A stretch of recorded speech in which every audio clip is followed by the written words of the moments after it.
In the past 6 months, I think I visited a total of 35 prisons, which some people might think is a little bit strange given that I was incarcerated for 26 years. And now, even though I've been home for 10 years, I'm still going back into those prisons as often as I can because I have a reason. And that reason is I want to make sure that as many people in jail and prison as possible understand how they could use their time today to prepare for success in the future. It doesn't happen by accident, but the harder you start working early, the more you can open incremental levels of achievement. That's what I wrote about in my book, Preparing, or rather, Earning Freedom, Conquering a 45-Year Sentence. It's what you read about in our course, Preparing for Success After Prison. We want to change the system, and in order to do that, we need people inside to understand their role in the process.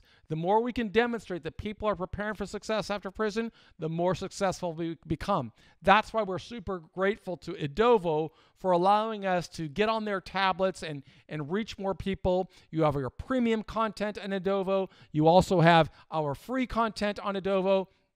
You have our websites at prisonprofessors.com or Prison Professors Talent, all of which can help you. And now we are going to turn into lesson number 6. It's section 2. In the first 5 lessons of our course, we offered an introduction to the Preparing for Success After Prison course. We hope participants see the value of pursuing a values-based, goal-oriented adjustment strategy. As participants advance into the second section, which we're on now, they'll see a more practical application of these concepts. As the author of the course, I will offer historical context, and I'll also show how living by these principles influenced my journey inside and upon release. In my view, the lessons in this course will help participants regardless of gender, age, sentence length, type of crime, socioeconomic status. Those who want to join our advocacy efforts and memorialize how they're using time in prison to prepare for success upon release may send a Core Links invite to our interns at Prison Professors Talent, 32565 Golden Lantern Street, B-1026, Dana Point, California. And they should always write on there, it's for the interns at Prison Professors Talent. Or they could send this email invite in the federal system, it's called Core Links, interns at prisonprofessorstalent.com with the subject line, requesting a scholarship. Our interns will accept all invite requests. Once approved, send us the following information: your name, the name of the prison where you're held, your registration number, your mailing address, the city, state, and zip, your sentence length in months, your surrender date, your projected release date, and your security level. Because we've built a website to profile people who are working to prepare for success upon release. Provided that the institutions authorize and we have resources available, we'll create individual profiles that allow participants to memorialize their preparations for success and build resumes so that others can see how hard they are working to prepare for success. We want to show that people who build self-directed release plans are more likely to succeed upon release. The data we collect will advance our efforts at advocacy, as we'll be able to show administrators, legislators, and citizens how many people are memorializing their efforts to prepare for success upon release. We encourage all people in prison to work toward earning freedom. Those who choose to profile their work may participate in this transparent program with us. We will work outside to persuade business leaders to provide sponsorship for more scholarships and to provide job opportunities for people who build effective release plans. As someone who went through the journey, I learned that the more a person works to memorialize preparations for success, the more opportunities open. We are striving to show others why it makes sense to incentivize a pursuit of excellence and prepare people to live as good neighbors. Whether you choose to document your journey with prisonprofessorstalent.com or not, we hope that you find value in working through the lessons in section 2 of our course. And before I start reading lesson 6 on masterminds, I want to just kind of turn and give you a well, I'll just turn and give you a quick introduction on the Prison Investors Talent website and kind of show you what I mean when I'm saying that we are going to help you build a profile. And because mine is so well developed, I'm going to use my profile as an example. I want you to be thinking about how this can help you as you go forward. So you'll notice that there is a section at the top where I told you have to insert your information. That's all you do. You send it to us, and our interns will grab your registration number, your mailing address, and so on and so forth, and build your biography that your family could easily find. Then if you scroll down, what we'll do is we send these daily courses through email to everybody in our database that we can send it to, and it kind of prompts you with questions. And I've given some examples of how I would respond if I were in prison. For example, if somebody could look at my biography or my book reports, where I'm writing book reports of every book that I read, or I'm journaling. You see, now today's the 4th of July, by the way, and I'm writing how important it is to journal. Because I always say, I never ask anybody to do anything that I didn't do. So I'll say, well, let's look at my journal for today and kind of see, what did I write? So I'm giving you an example of what it looks like to journal. You could be doing this from prison and documenting every step that you're taking to prepare for success. And all of that, of course, becomes a very useful tool for anybody who is serious about wanting to reach his or her highest potential.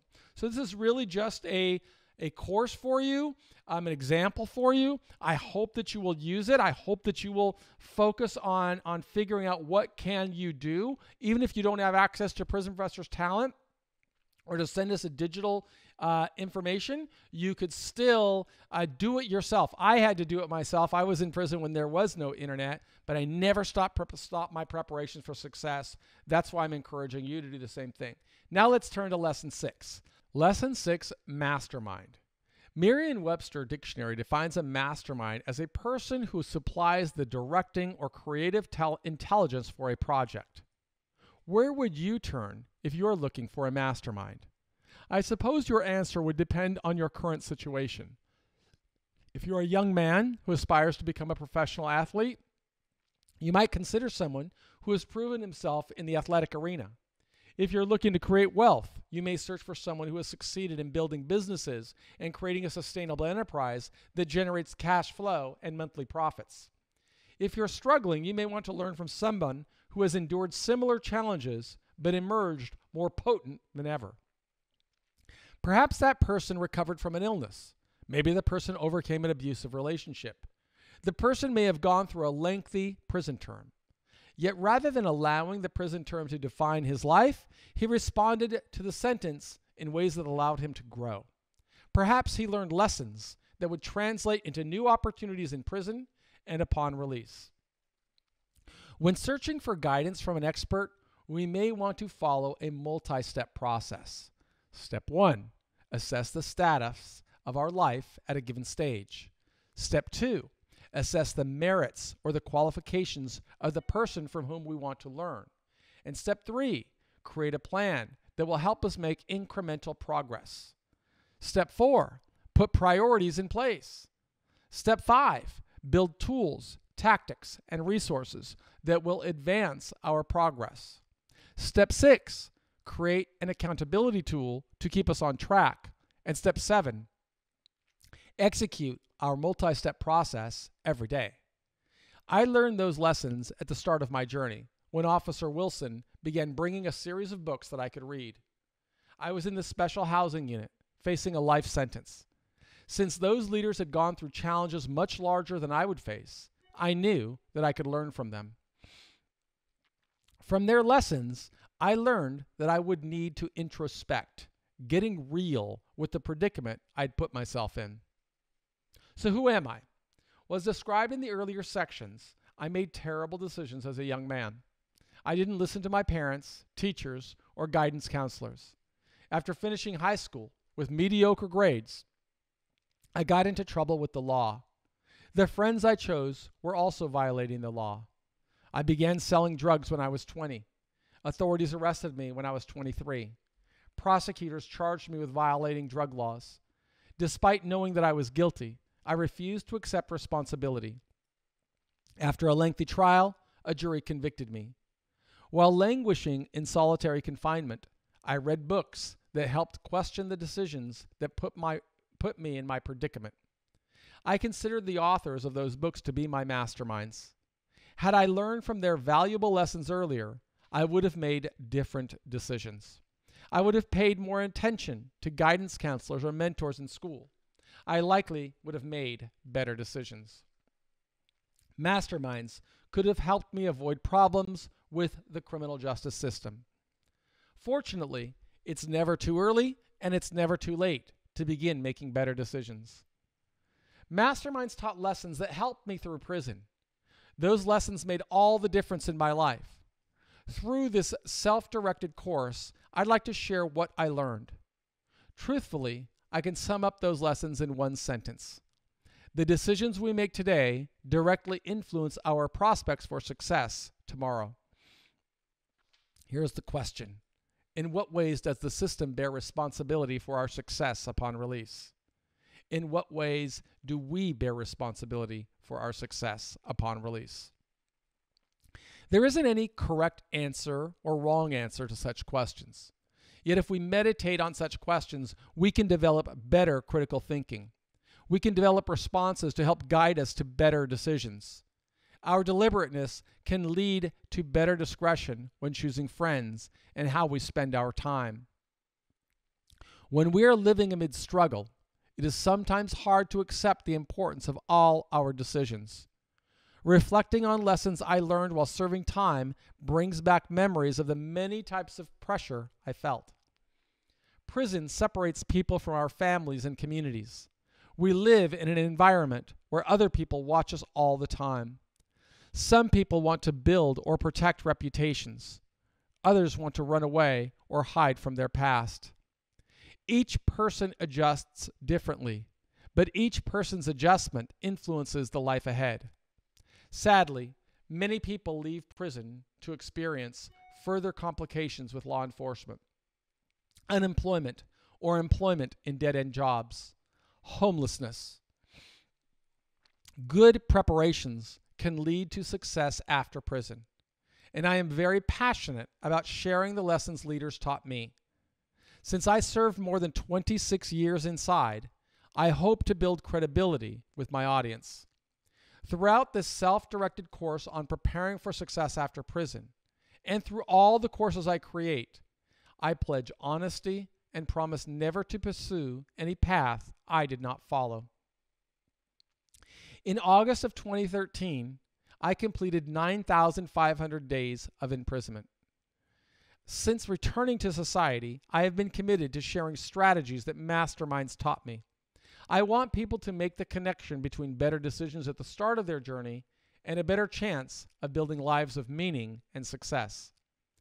Since my release, I have worked consistently to improve outcomes for all justice-impacted people.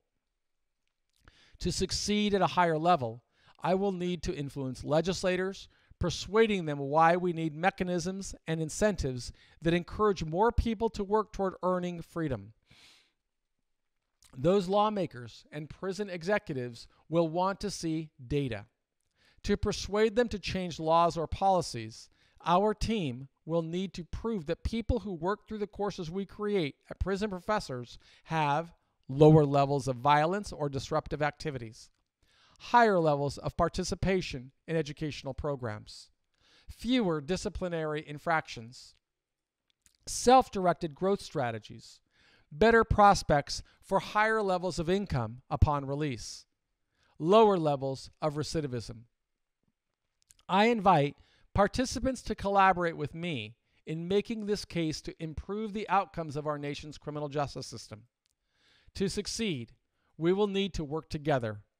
I'll share how this concept of building a self-directed, values-based, goal-oriented adjustment strategy influenced my time in prison and led to massive opportunities once I got out. If participants want family members to follow along, they can always steer people to our websites or our YouTube channel or our iTunes channel. Those who choose may open a profile to document their pathway to success by visiting prisonprofessorstalent.com or sending an email invite to interns@prisonprofessorstalent.com. We're 100% transparent and 100% committed to improving outcomes for all justice-impacted people. The path, well, I am grateful for every dialogue I have with leaders who work in corrections. It takes a lot of courage for administrative leaders from a prison system to interact with me. After all, I'm a man that served time in prisons of every security level. When those leaders open opportunities for us to bring educational content into prisons, they're fulfilling a dream that started for me when I was locked inside a solitary cell, facing life without the possibility of parole. Since I began serving my sentence, I have worked toward reforms that would empower administrators to incentivize excellence. In my book, Earning Freedom, Conquering a 45-Year Prison Term, I describe how the multi-step strategy I learned from masterminds guided my path. They helped me persuade legislators to understand the power of incentives. In the California prison system, we have milestone credits. In the federal prison system, we have First Step Act credits.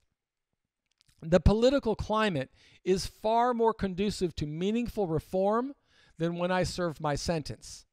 Many people in leadership positions believe that we need to teach and inspire people at the start of the journey. Opposing forces want to take us backwards and repeal laws that incentivize people to earn freedom through merit.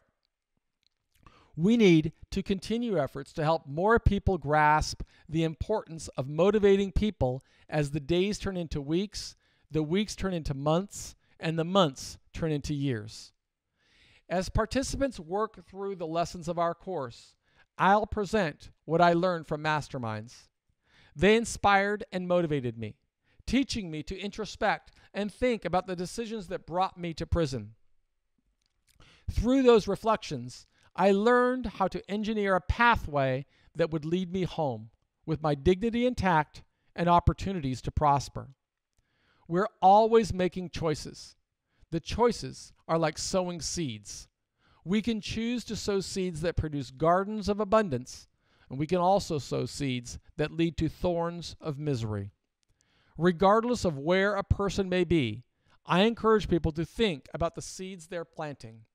The seeds we're sowing today will undoubtedly influence the future we create going forward. While incarcerated, I changed the way I think. Those changes put me on a different path from the one I followed during my reckless youth.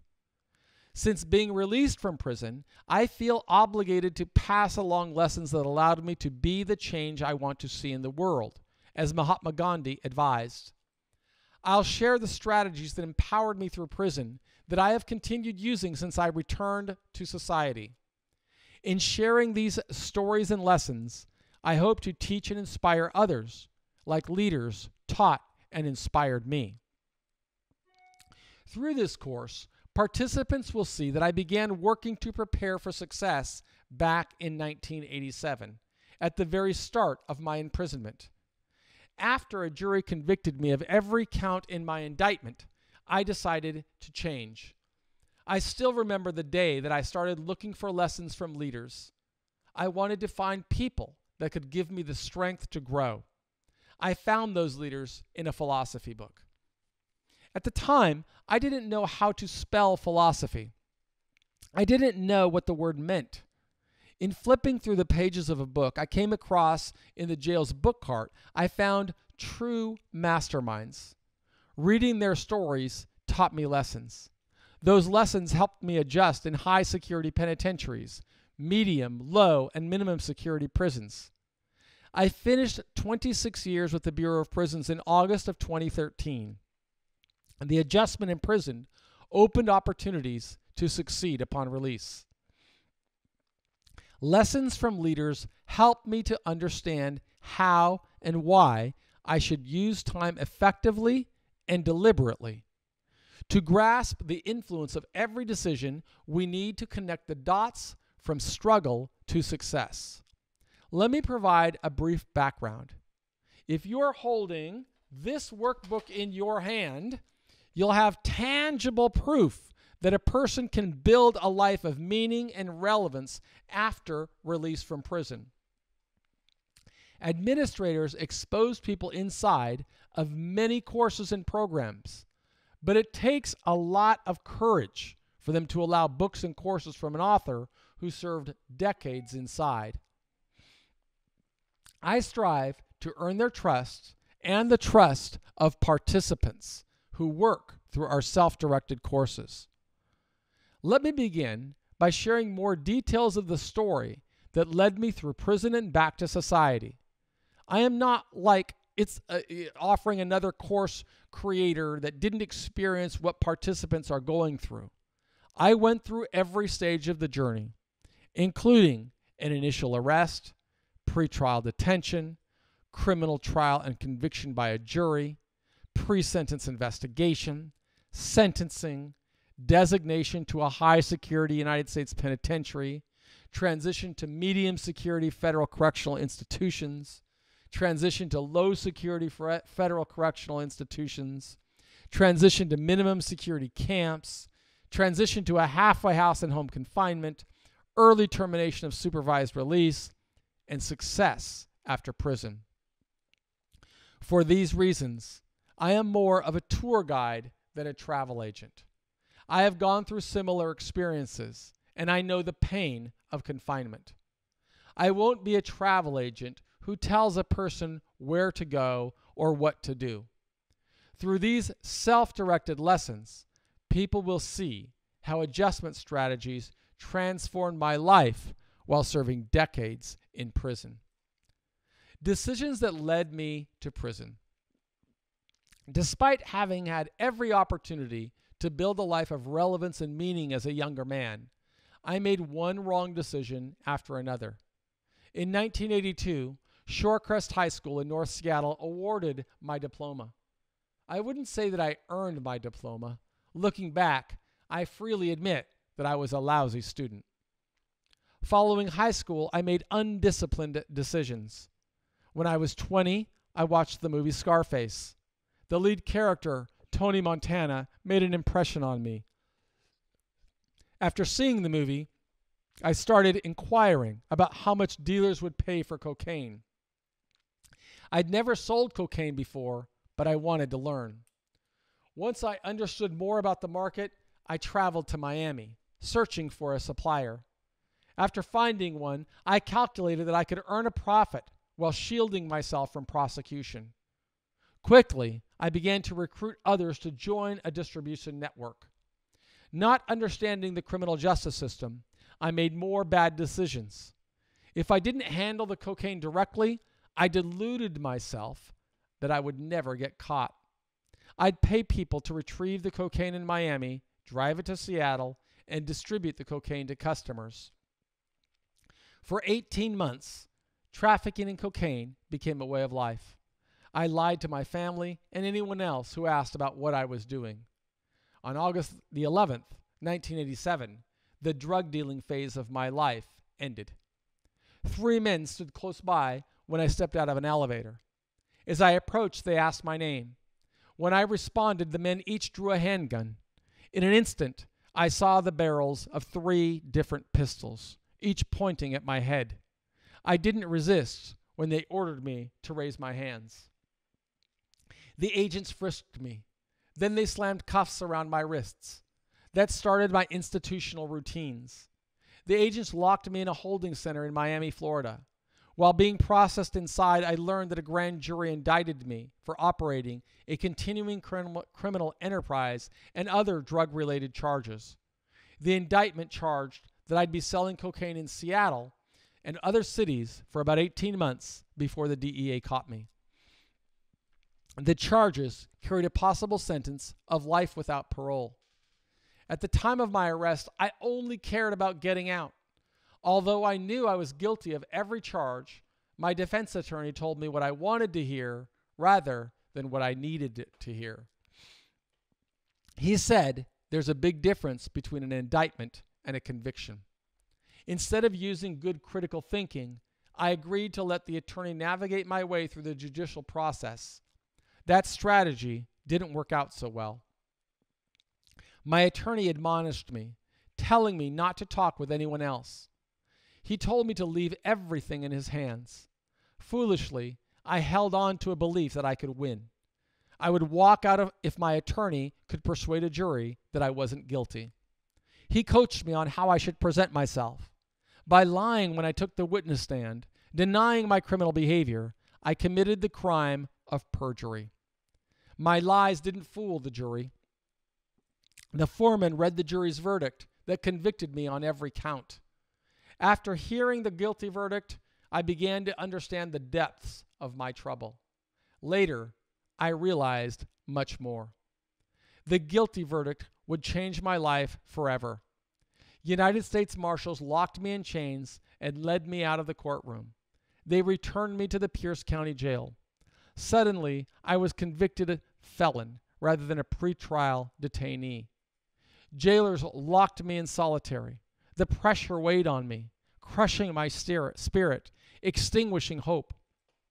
I didn't know what type of sentence my judge would impose, but the conviction exposed me to a life sentence without the possibility of parole.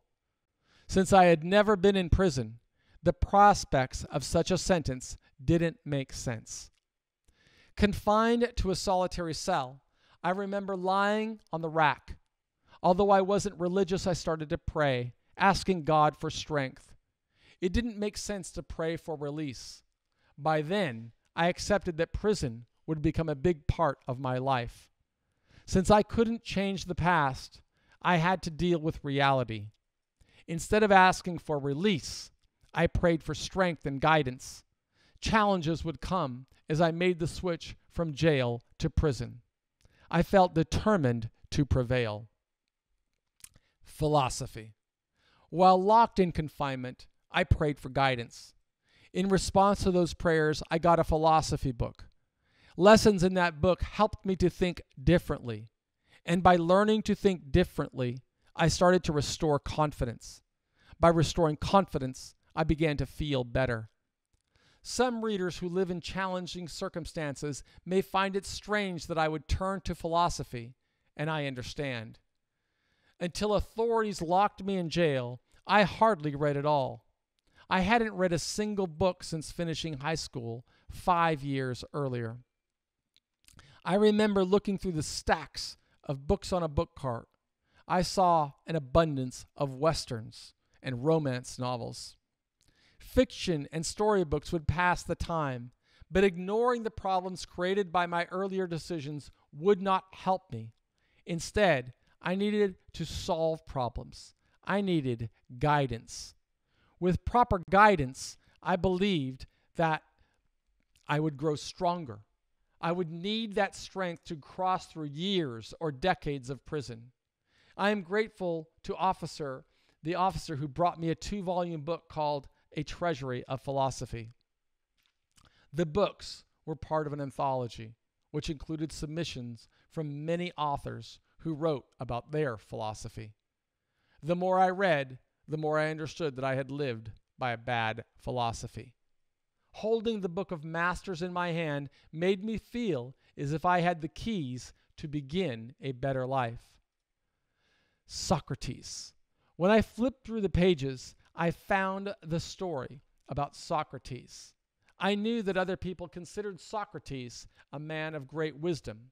He lived more than 2,000 years ago, but I didn't know much more about him.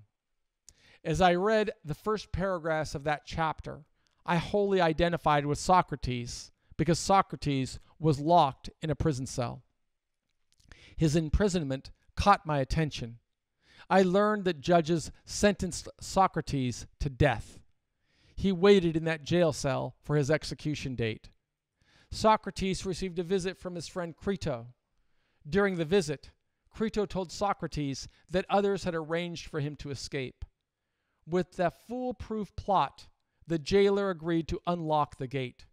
Socrates could walk out, escaping his execution. Besides that, friends would support Socrates in exile. He could live the rest of his life in peace. In my mind, Socrates should have seized the initiative. I remember lying on that rack and fantasizing that someone would come and open my cell. If I could escape my punishment, I would leave in an instant. More than anything, I wanted to get out of jail or avoid the long term that the judge ordered. But Socrates responded differently, declining the offer from Crito. He said he would remain in his cell and let the system kill him. When Crito asked why he would make such a choice, Socrates responded. He said that he lived in a democracy. As a citizen, he had to accept the good with the bad. He had accepted the good of society. He had disagreed with the laws that resulted in his conviction and punishment. But Socrates wanted to be a man of principle. He considered himself a citizen of democracy. As such, he had the right to work toward changing laws he disagreed with, but not to break laws. Influence on my adjustment. Socrates' message influenced my time in solitary. I remember setting the book on my chest while I stared at the ceiling. Although the judge hadn't sentenced me yet, I had more clarity. I knew that I wanted to change. Regardless of how many years my judge would impose, I wanted to grow. I wanted to come out of prison differently from how I went in. Like Socrates, I wanted to serve my sentence with dignity. I created my problems and would be responsible for creating my solutions. Yet I didn't know how to define serving a sentence with dignity. The jail didn't provide much in the way of guidance that I could see. Instead, I felt the walls and ceilings closing in, suffocating my spirit and hope.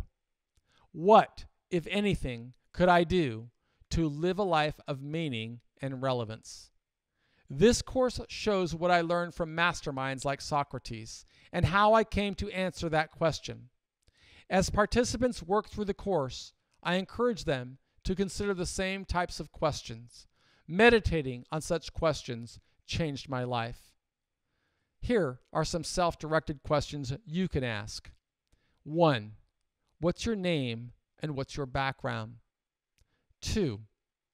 In what ways did your background influence the decisions that led you to prison? 3. In what ways did your behavior influence the broader community? 4. In what ways are you working to reconcile or make amends? This is actually the conclusion. In what ways will stakeholders consider your adjustment as being extraordinary and compelling? With hopes that course participants find me a worthy guide, I'll share strategies that anyone can use time inside to prepare for success outside.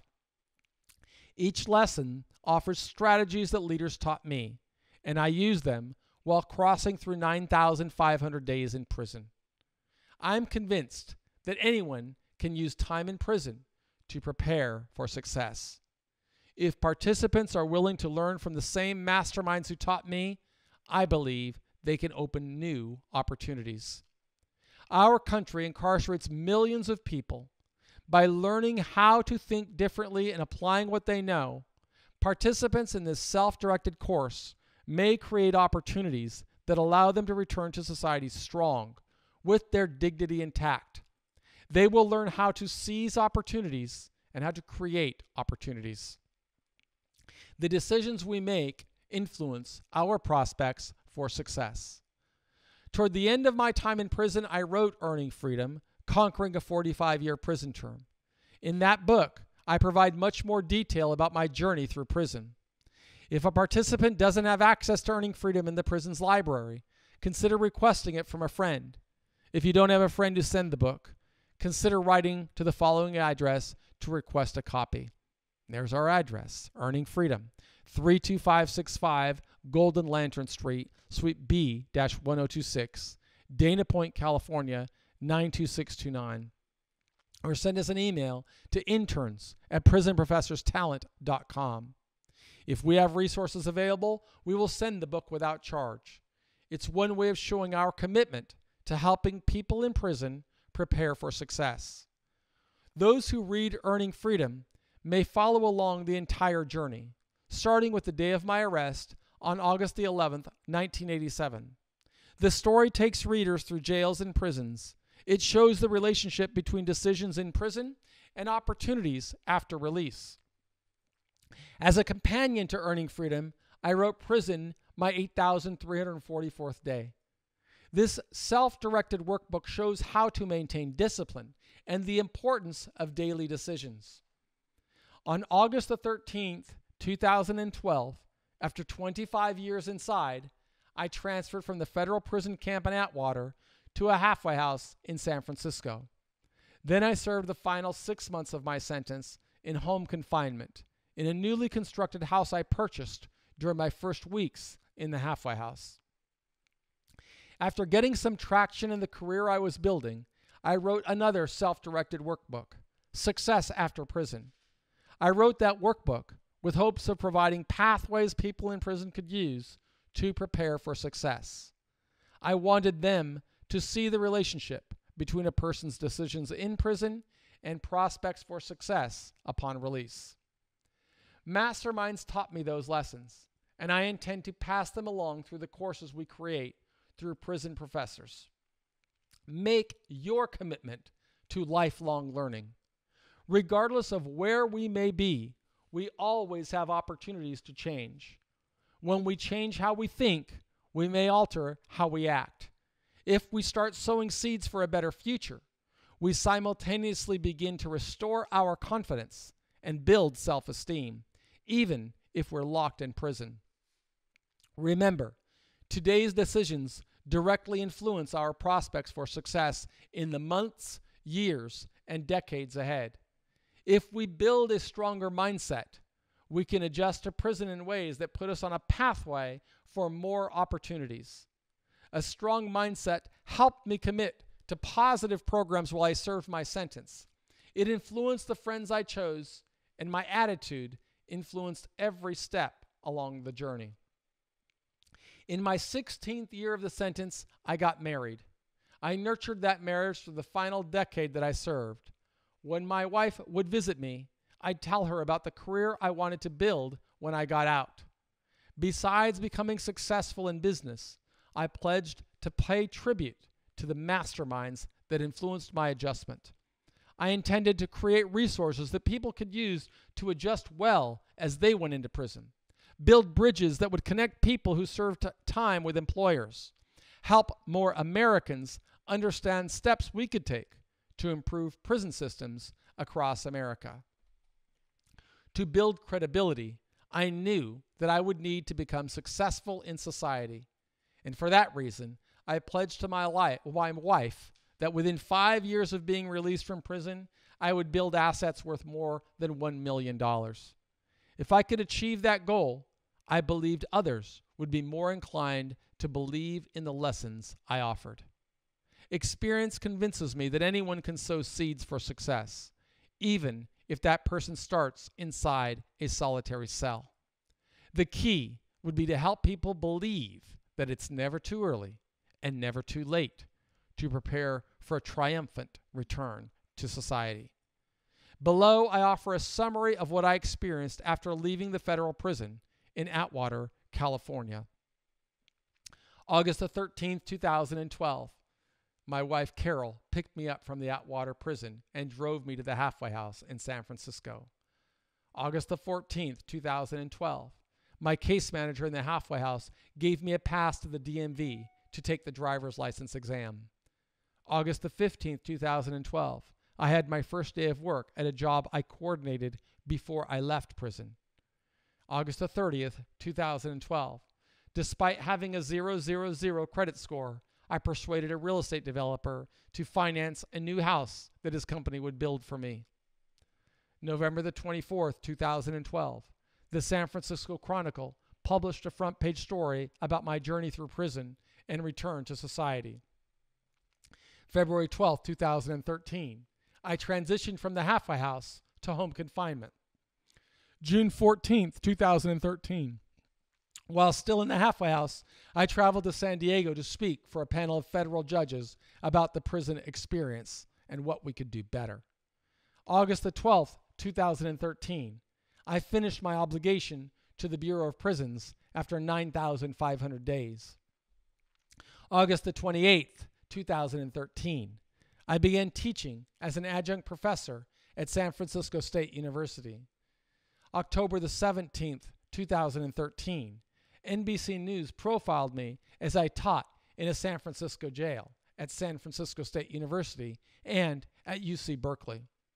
February 11th, 2014, I gave a TED Talk for a Silicon Valley joint venture conference in front of more than 1,500 business leaders.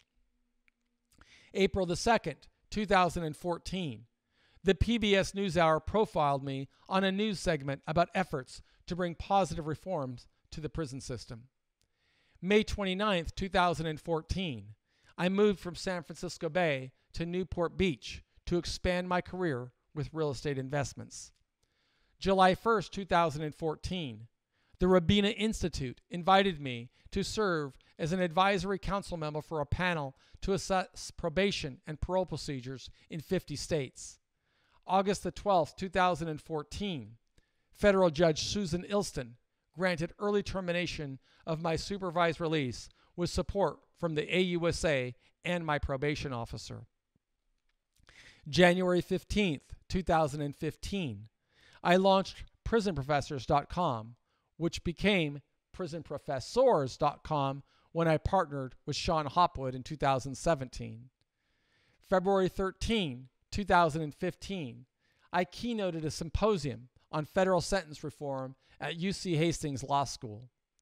March 13th, 2015, I launched the Earning Freedom podcast on iTunes and michaelsantos.com. April 30th, 2015, I purchased my second real estate property. September 30th, 2015, I purchased my third rental property. October the 20th, 2015, I purchased my fourth rental property. January the 20th, 2016, I purchased my fifth rental property. January the 20th, 2016, I purchased my family residence, then later turned the house into a rental property. June 24th, 2016, I traveled to Guam and Saipan to deliver Earning Freedom products that I sold to the U.S. Attorney and the federal court system. January 25th, 2017, I launched Earning Freedom Incorporated. May 2018, I launched PrisonToParadise.com and Alternative Investment Properties, LLC. July 31st, 2018, my wife and I invested $1.4 million to become a limited partner in a property development in Costa Rica. December the 30th, 2018, I became entangled in civil litigation that exposed me to more than $100 million in civil liability, risking all the assets I accumulated after my release from prison. January the 13th, 2019, I settled the civil litigation, agreeing to walk away from $5 million in assets I had built since leaving prison in 2013. January the 15th, 2019, I launched Compliance Mitigation, a new company to help small and medium-sized businesses minimize their exposure to litigation, investigations, or charges for white-collar crimes. January 4th, 2021, I signed a contract with the television network CNBC to film a new television-based reality show that profiles how to use time in prison to prepare for success. February 1st, 2021, I received confirmation from the California Department of Corrections for a new purchase order to bring the Preparing for Success After Prison program to people serving sentences in California. September the 1st, 2022, I visited the North Central Regional Office of the Bureau of Prisons to present ideas to the regional director and wardens presiding over 20 federal prisons in 12 states. The fall of 2022, I began introducing our Preparing for Success After Prison course in federal prisons across the North Central region of the Federal Bureau of Prisons. In summer of 2023, I hired a researcher from UCLA to begin collecting data that would allow us to show more people the value of incentivizing excellence. The research we collect will further our goals of bringing reforms such as broader use of incentives for all, reinstatement of parole boards, meaningful access to commutations, and compassionate release. If I could emerge successfully after 26 years as a federal prisoner, any other participant could do the same. And here's your self-directed question. What methodical steps can you begin taking today that will influence the career you lead upon release?